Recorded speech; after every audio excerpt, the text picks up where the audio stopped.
2, 3, 4. Worst case scenario, we end up falling apart and I'll be pouring my heart up on your stereo. Worst case scenario, you keep ignoring my calls and I'll be screaming at walls. Yeah.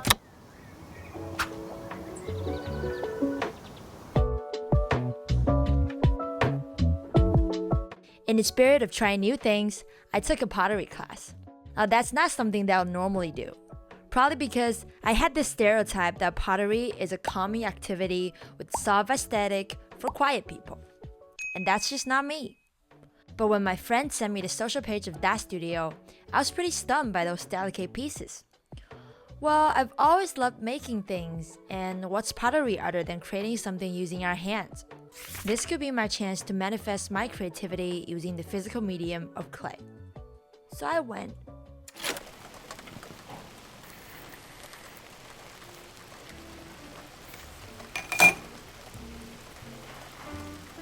Funny thing, very, very funny. I just recorded talking to the camera for like 20 minutes. It was a 20-minute clip and there was no sound! Ah! Anywho, pottery was fun. I also wanted to share with you guys some takeaway that I had towards the end of the class. It was when I asked the teacher when can we pick up our stuff. I was expecting 2 to 3 days. Instead, she said, we'll inform you after 20 days. And I was like, 20 days? She then explained that it was because we need to wait for it to be completely air dried. Then we put it into this oven thingy. So that got me thinking, why am I in such a rush? Why do I have no patience? That got me reflecting on a recent rest or a recent break that I took that is very different from the break that I used to take. I have some major burnouts this year and I kind of had to pause my life from time to time to sort of like restore energy. But every time that I tried to rest, I would end up staying in my bed, scrolling my phone for no more than a week. After watching all those contents teaching you how to be successful, I would become extremely stressful and started crawling back to the computer. That's how I normally rest. But this summer, after a major breakdown, I took a different approach. I wrote down everything step by step onto a notebook. I told myself to stop thinking about anything that's work or school related and really focus on my well-being here. I wanted to sort of declutter my brain and to really reboot everything. What I did was I slept for 3 days, left the house the first time and had a mother-daughter day, which was really self-healing because I get to connect with my childhood and did something that we used to do 20 years ago.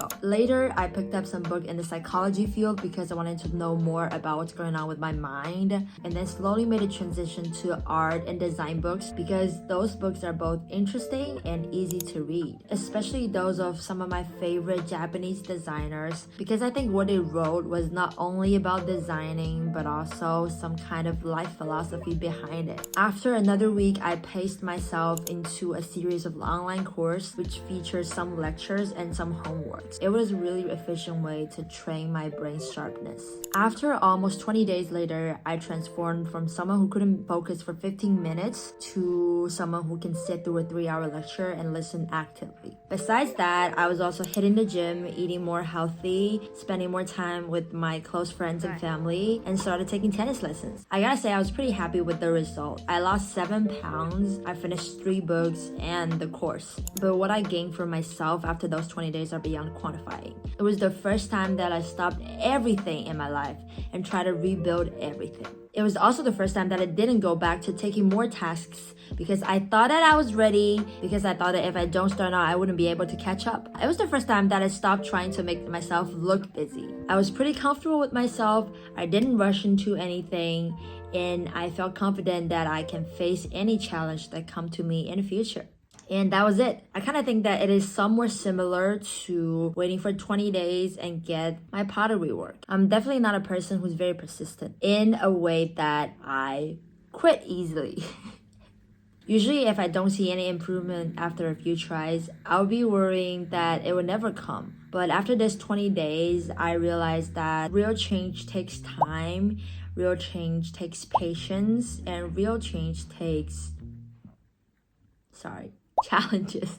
I'm sharing this with you guys is because I think if I can do it, then you can do it. So give it a shot and see what a 20-day reset can do to you. Maybe you have a better health condition. Maybe you'll learn more about yourself. Maybe you'll achieve something. Maybe you'll grow your persistence and patience. Worst case scenario, you get 20 days of good rest. And that's pretty enough. Focus. I'm really looking.